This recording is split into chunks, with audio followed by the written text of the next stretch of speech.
enslaved people take their culture. And once they want to get a better life after you've gone and messed up the country, in this country, you discriminate against them. How does that make sense?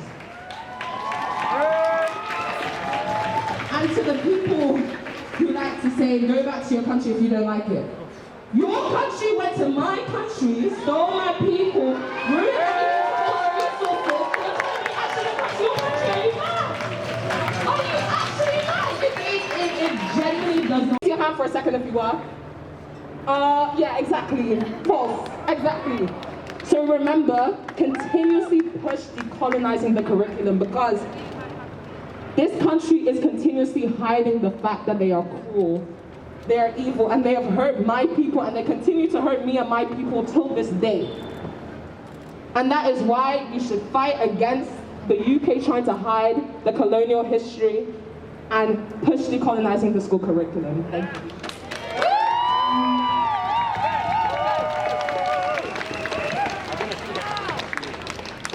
Hi everyone, I'm Terrell, also a member of ABL. Experience. This isn't Butlins, okay? This is straight up human trafficking that y'all committed. You are hiding such a dark and disgusting history, and I can't wait till it all starts seeping, because it will always seep. Lies do not last long. They do not last. Boris Johnson are perpetually making sure that we know nothing about our history, that we know nothing about where we come from.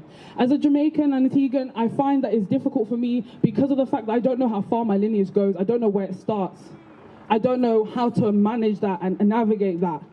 But through my own research and my own searching of my history, I find that I don't necessarily need to, because I know in my heart towards queer people and trans people and the communities of color, because they were celebrated as godly beings who could, you know, master the masculine and feminine energies. They were seen as chiefs, as leaders. But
we don't talk to cops, not even blue bins.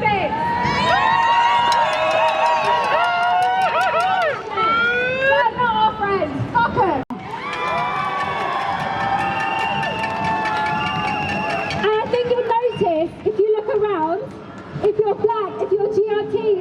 disabled, if you're a migrant, if you're a prostitute, if you're LGBT, we're the ones taking back the streets right now, and we're the ones in danger, all of us, because we're the ones that the government don't want to be able to hear from. All of us here. This is what the country suffers. Kill the bill! Kill the bill! Kill the bill! Kill the bill! Kill the bill! Kill the bill! Kill the bill!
Roma and travellers. Stand up for our rights, please.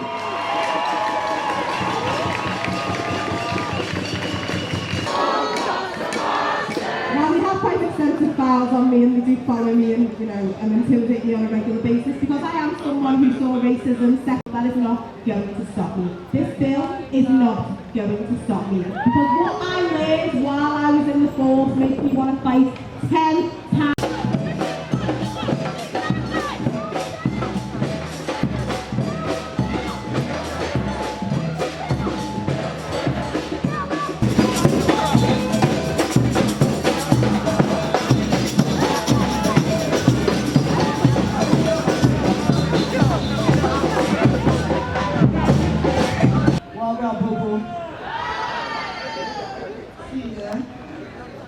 Be honest to you, I don't even want to say nothing against you right now because I come that is built to take our voice away all the time. Black women, keep us safe are those committing murder. I guess when I compare deaths in police custody or following police contact in the UK, such as Mahmoud Hassan, who died in Cardiff in January following a night in police custody, my feelings aren't the same. Because what this country always fails to provide is footage. To me, footage is admission, but without seeing it, how is there any closure or trust rebuilt that there was no involvement by the police that would later result in his death? The UK is not innocent. I'll say it again. The UK is not innocent! Shame on you! Shame on you! Shame on you! Shame on you! Shame on you! Shame on you! This is what democracy looks like! This is what democracy looks like! This is what democracy looks like! And thank you guys. For those who don't know me, I'm Chantal Lunt. I'm the founder of Merseyside BLM Alliance.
I will not be your pikey, your knacker, your jippo, your my big fat gypsy wedding jester.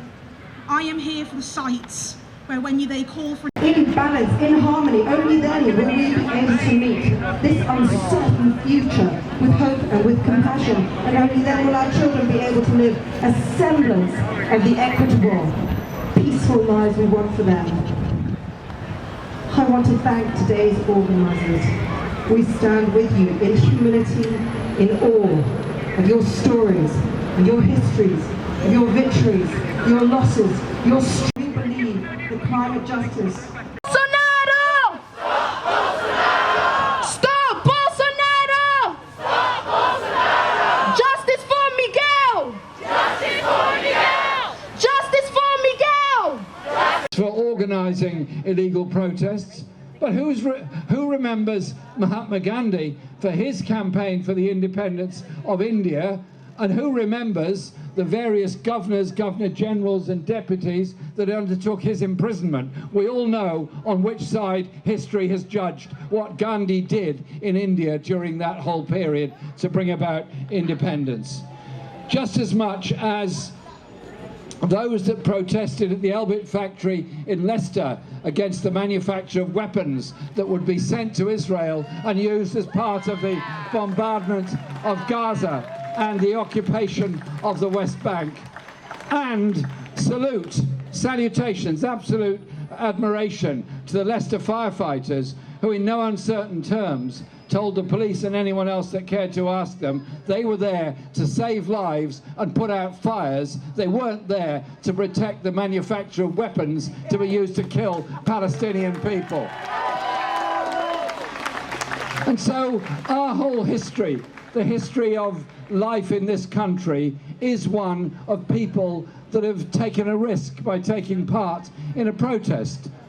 Peterloo Massacre, at the end of the Napoleonic War period, when the protests in Manchester were for bread, were for the right to live, were against the poverty of many former soldiers and other people. They were mown down by troops on horseback, and they are remembered forever for that.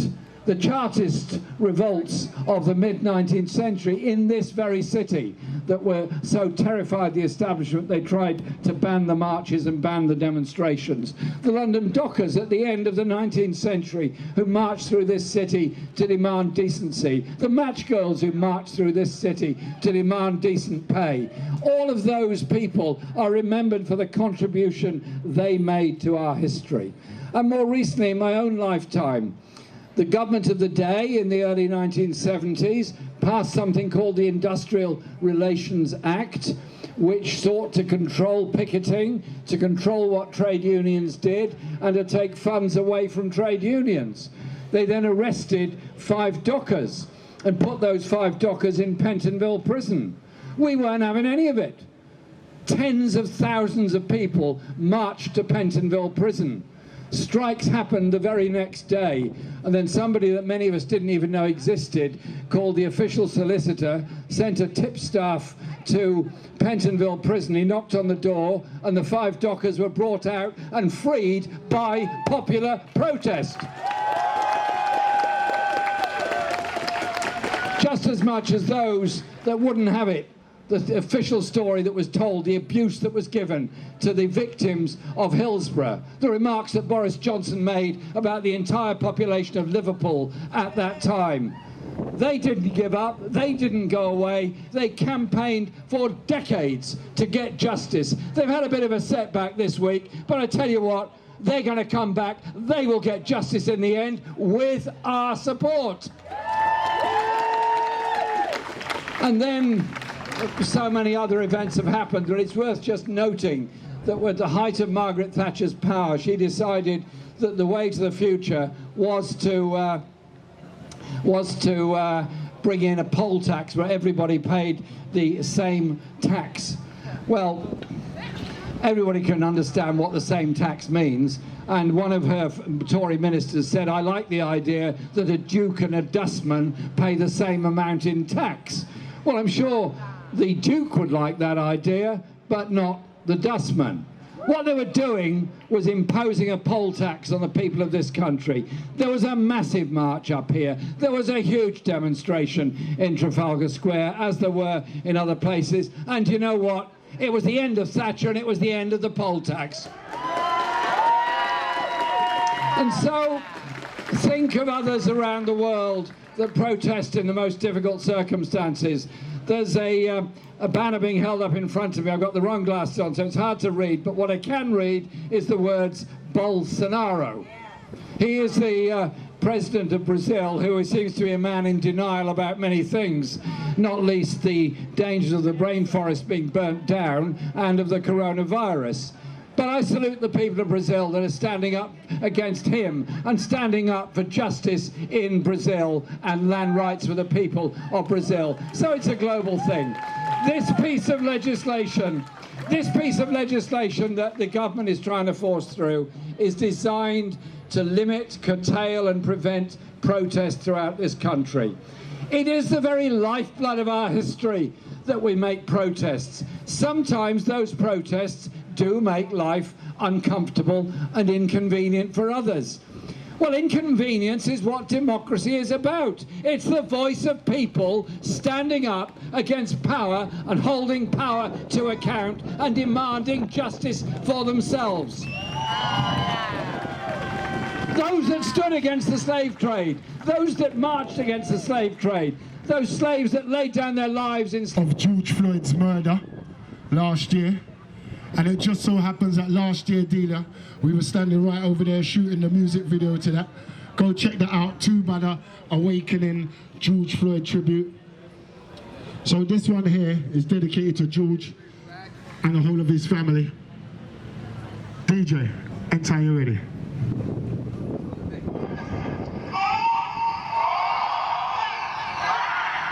Check it, check.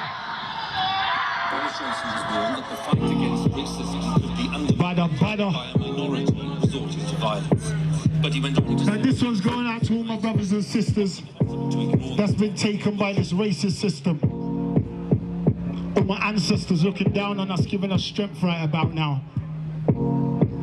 Yo, this is the last generation that you're gonna ramp with. You see, the trouble is, we was out here searching for justice way before social media was showing clutching fists. They snuffed the king live on TV, then kept on pumping it. Then they wondering why the youngers want to bun the thing. That you were born with a burden to have this color skin. Took a live murder before they understood the suffering.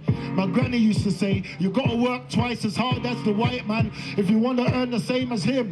Well, nah, granny, I'm done. I want my fair share. All that working hard, they still murdered Jews live on air.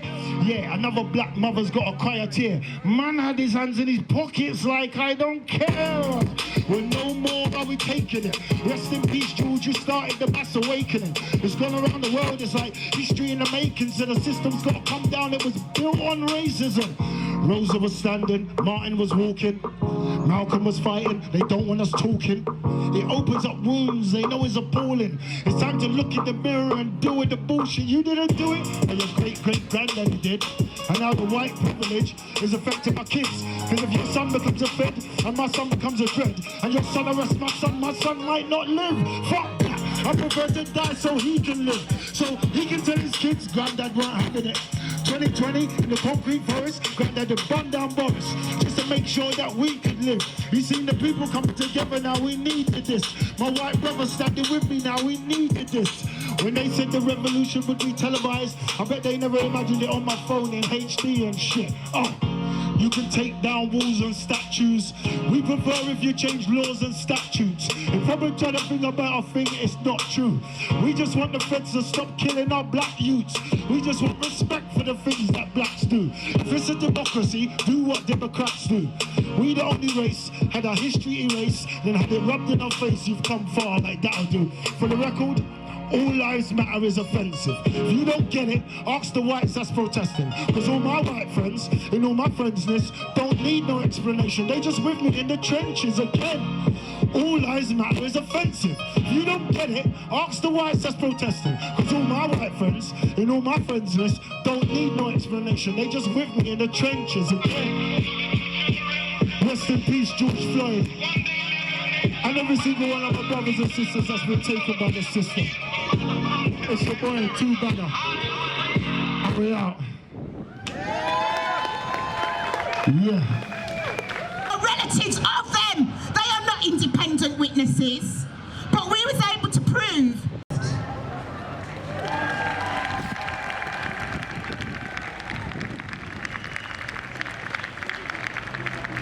Look around you here today. All ages, all genders. Okay, so today is about a number of causes. So obviously there's the Police and Crimes Act, which will make it, will cause there to be longer sentences for peaceful protesting or the facing a statute than for rape, which is absolutely beyond the realms of imagination. Criminalising protesting, which is the cornerstone of democracy, worse than an actual crime. And allowing police to have even more powers than they actually have. As you can see, there were more of them, there's only like 2 or 3 now. Just defending the statue of Winston Churchill. No one here has come to hate it, we've all got different things to do. The police overstep their boundaries. The thing is, their whole propaganda is, you're meant to trust the police. How can I trust the police when they go around cutting people's head off, securing innocent protesters? They've always been used as a tool for the state to come down on anybody who has any slight disagreement and just wants to peacefully protest to have their voices heard. They are the ultimate silencing of any force. And for that reason, what's happening here is an amalgamation of several causes. So you've got Black Lives Matter. There was the lady talking earlier about her daughter who was wrongfully convicted, who was attacked by a bunch of racists and then sent to prison for being attacked by racists. If we all work together, we can overturn this bill, we can overturn racism, institutional racism, so on and so forth. But the point is that they're pushing us further and further and further by ignoring us. Basically, they've hoisted themselves on their own petard because all of the individual activist movements who were working on their own causes are now unified behind this bill, the Police and Crimes Act, which are going to make us all criminals when we're not. We just want our voices heard. We want societal change. We want a better life for everyone. But yeah, that's why we're here. I mean, it was pretty good. There was less cops than last time, because last time there's like these 500 cops for what was essentially 300 to 150 people. Pretty sure they're all with the other, the anti-lockdown, anti-mask and anti-vaccine protesters who have gone up there. But it was also another thing that I saw is only when we protest, there's cops everywhere. We're usually swarmed. When we was walking past, because we had to go through that protest to come here, there was nothing. There was no policeman anywhere. There was like 2 cops I spotted in a crowd of thousands. Yes, all around Trafalgar Square. Not a single cop. Normally, if that had been a Kill the Bill protest in that many numbers, they would be bringing in police from Wales, like police from the north. Not only that, they'd be in full riot gear, because apparently we're the evil ones. Yeah. And all we want is just actual safety, you know, the safety that cops are meant to provide, but clearly don't. So, in short, it went okay. It would have been nice if it was larger, but I'm sure these protests will get larger over the summer when the reality of this bill comes home. But the fact is, if the bill does pass, then the gatherings and the protests, they will be bigger and they will be more violent, because essentially, as soon as, if people just turned up to peacefully protest and they get steamrolled by the police, they're only going to back up for so long before they get physically scared and start attacking back. Yeah, they're backing us into a corner, essentially. They're going to cause violence through this bill. I mean, I don't. It's going to get a lot of people fucking hurt. And I don't want to hurt anybody. I don't want to get into fucking fights. No. But then again, I've been hit by a police battery before, and it's not fucking nice. I ended up with bruising all over my shoulder once from a horse charge when people were just trying to leave Parliament Square a few years ago for the student protests. People just wanted out. They wanted to go home or go to the toilet or go to the shop for a drink or something like that. Yeah, so they've gotten kettled in. Yeah, and it's going to result in more incidents like that, only they're going to be far worse because nobody wants to go to prison over defacing a statue or anything like that. And if we feel that we are going to be convicted for something like that, well, no mate, I'm going to escape. Like I say, statues, they're just plimps to fucking hold up arseholes.